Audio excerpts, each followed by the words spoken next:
Dindigul chicken biryani எப்படி செய்கிறது தாங்க பார்க்க போகிறோம். இந்த பிரியாணிக்கு தக்காளி எல்லாம் தேவைப்படாது. தேவையான பொருள் வெங்காயம், இஞ்சி பூண்டு வந்து அரைக்கிறதுக்கு உரித்து வச்சுருக்கேன். அப்புறம் பட்டை, கிராம்பு, ஏலக்காய், அன்னாசிப்பூ இது தனியாக அரைக்கணும். அப்புறம் பச்சை மிளகா, கொஞ்சம் பூண்டு, புதினா, மல்லி இலை, சீரக சம்பா ரைஸ் வந்து ஒரு 300 கிராம் ரைஸ் எடுத்து ஊற வச்சுருக்கேன். அப்புறம் தயிருங்க. இப்போது ஃபஸ்ட்டு வந்து பட்டை, கிராம்பு, ஏலக்காய், அன்னாசிப்பூ இது 4ஐயும் மிக்சியில் போட்டு நல்லா பேஸ்ட்டாக அரைச்சிக்கணும். இது நம்ம கொஞ்சமாக இருக்கிறதுனால அரைப்படாது. அதனால் கொஞ்சமாக ஆனியன் சேர்த்து அரைச்சிக்கணுங்க. அப்புறம் கொஞ்சமாக ஆட்டுடைய கொழுப்பு வந்து எடுத்து வச்சுருக்கேன் மட்டன்லேருந்து. அப்புறம் இது செக்கில் ஆட்டின சுத்தமான கடலெண்ணெய், நெய். ஸோ இதெல்லாம் அந்த பிரியாணிக்கு தேவைப்படுங்க. இப்போ ஃபஸ்ட்டு குக்கரை வந்து அடுப்பில் வச்சுக்கணும். நல்லா காஞ்சதுக்கப்புறமா அதில் கடலெண்ணெயும் நெய்யும் சேர்த்துக்கிறேங்க. எவ்வளோ தேவையோ அந்த அளவுக்கு வந்து நெய்யும் கடலெண்ணெயும் சேர்த்துக்கணும். இதில் வந்து நான் சொல்கிற எந்த பொருளையும் வந்து ஸ்கிப் பண்ணக்கூடாதுங்க. அப்போ அந்த ஒரிஜினல் டேஸ்ட் வந்து கிடைக்காது. ஸோ இந்த மாதிரி நெய்யை ஆட் பண்ணிவிட்டு கடலெண்ணெயும் வந்து தேவையான அளவு ஆட் பண்ணிவிட்டு அதில் ஆனியன் வந்து சேர்த்துக்கணும். ஆனியன் வந்து நல்லா செவக்க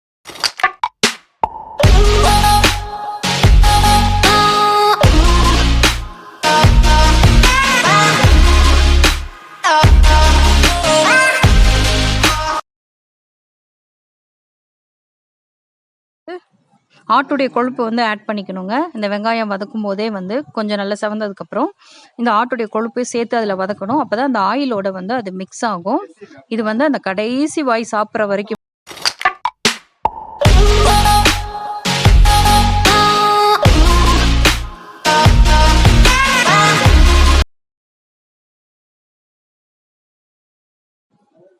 இப்போ வந்து பூண்டு வந்து நறுக்கி வச்சுருக்கேங்க உரிச்சு, அதை வந்து சேர்த்துக்கணும். இதுவும் நல்லா வதங்க.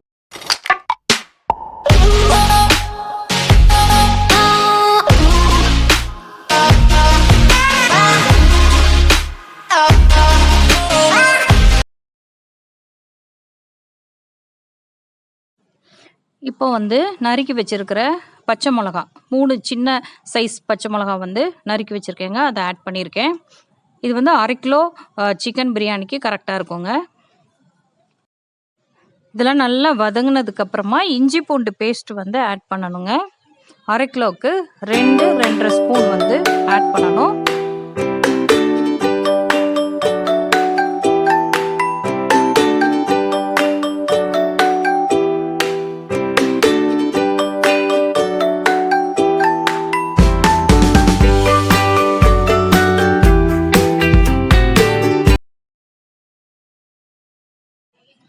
இப்போ வந்து மல்லி இலை வந்து ஆட் பண்ணணுங்க.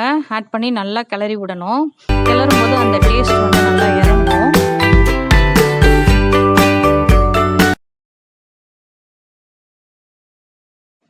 அடுத்து வந்து புதினா வந்து ஆட் பண்ணணுங்க. ஆட் பண்ணி நல்லா கிளறணும். ரொம்ப பொறுமையாக 1 by 1 ஆட் பண்ணி நம்ம வதக்குறதுல தாங்க பிரியாணியோடைய டேஸ்ட் இருக்குது. ஸோ அவசர அவசரமாக நம்ம எல்லாத்தையும் ஒன்றா சேர்த்து போட்டோம் அப்படின்னா அந்த பிரியாணியோடைய டேஸ்ட் வந்து கிடைக்காது. ஸோ 1 by 1 ஆட் பண்ணி வதக்கணும் பொறுமையாக.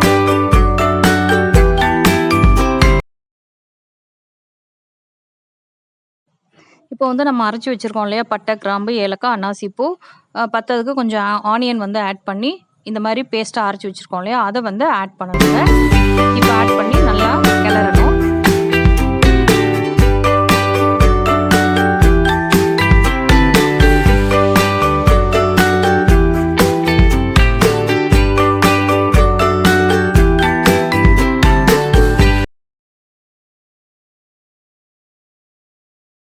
இப்போ வந்து ஒரு 50 கிராம் தயிர் வந்து ஆட் பண்ணணுங்க. இது வீட்டில் வச்ச தயிர்.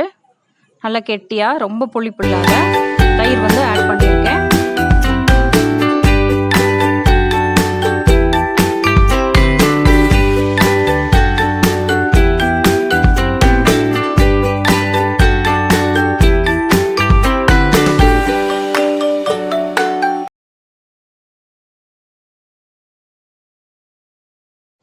காரத்துக்கு வந்து பச்சை மிளகாய் மட்டும்தாங்க. ஸோ இப்போ வந்து நம்ம சிக்கன் வந்து ஆட் பண்ணலாம். இதுக்கு முன்னாடி பிரியாணிக்கு தேவையான எல்லா பொருளையும் ஆட் பண்ணியாச்சு. இப்போ வந்து ஃபைனலாக சிக்கன் வந்து ஆட் பண்ணி நல்லா கிளறணும்.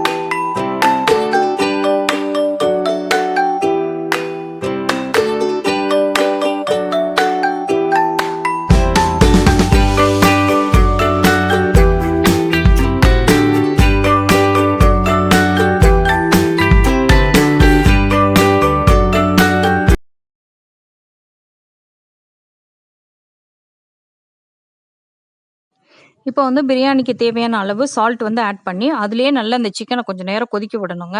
அப்படி வேகும்போது அந்த சிக்கன்ல எல்லாம் அந்த சால்ட் இறங்கும். பொதுவாக பிரியாணியில் போடுற சிக்கன் வந்து நல்லாவே இருக்காது, டேஸ்ட் இருக்காது அப்படின்னு சொல்லுவாங்க. ஆனால் இந்த மாதிரி சால்ட்டு அந்த மசாலா எல்லாத்தையும் மிக்ஸ் பண்ணி அது கொஞ்சம் நேரம் வேக விடும்போது அந்த சிக்கன்லேயும் அந்த மசாலாம் இறங்கி ரொம்ப டேஸ்ட்டாக இருக்குங்க.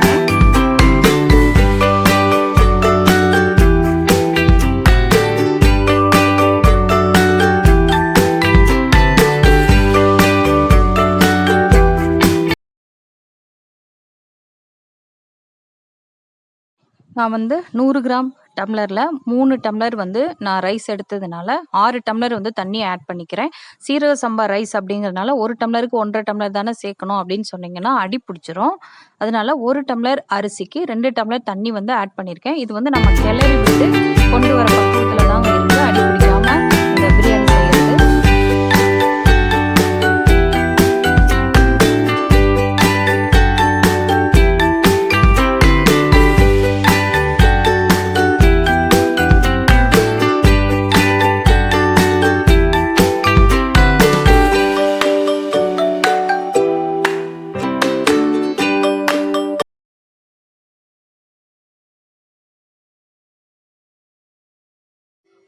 சீரக சம்பா ரைஸ் அப்படிங்கிறதுனால 1க்கு 1.5 அப்படின்ற அளவு இல்லைங்க. 1 டம்ளருக்கு 2 டம்ளர் தண்ணி ஊற்றணும். அப்போ தான் வந்து கரெக்டாக இருக்கும்.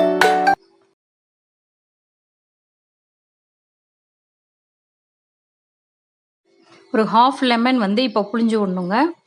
ஏன்னா நம்ம டொமேட்டோ வந்து ஆட் பண்ணலை, அதனால் புளிப்பு சுவைக்காண்டி ஒரு ஹாஃப் லெமன் வந்து அதில் புளிஞ்சு விட்டால் அந்த புளிப்பு சுவை வந்து நல்லாயிருக்கும்.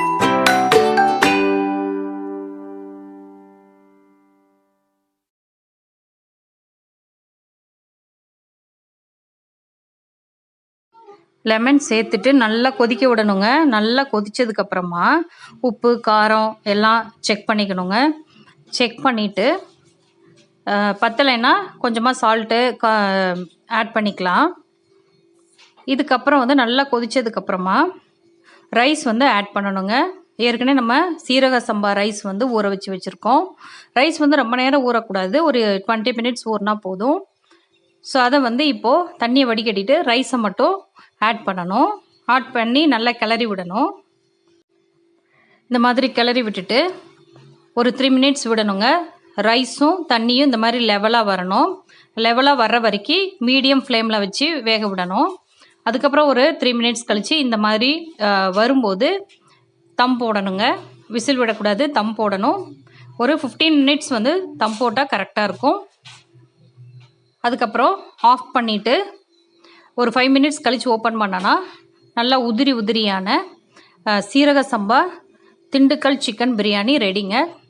கண்டிப்பாக மறக்காமல் செஞ்சு பார்த்துட்டு கமெண்ட் பண்ணுங்கள், ஷேர் பண்ணுங்கள், சப்ஸ்கிரைப் பண்ணுங்கள். ரொம்ப டேஸ்ட்டாக இருந்துச்சுங்க, ரொம்ப நல்லா இருந்தது. இதில் மட்டன் கொழுப்பு வந்து மிக்ஸ் பண்ண மறந்துடக்கூடாதுங்க. ஸோ அதை ஆட் பண்ணும்போது அந்த கடைசி வாய் வரைக்கும் அந்த டேஸ்ட் இருந்துச்சு, ரொம்ப நல்லா இருந்துச்சுங்க. மறக்காமல் கண்டிப்பாக செஞ்சு பாருங்கள். தேங்க்யூ.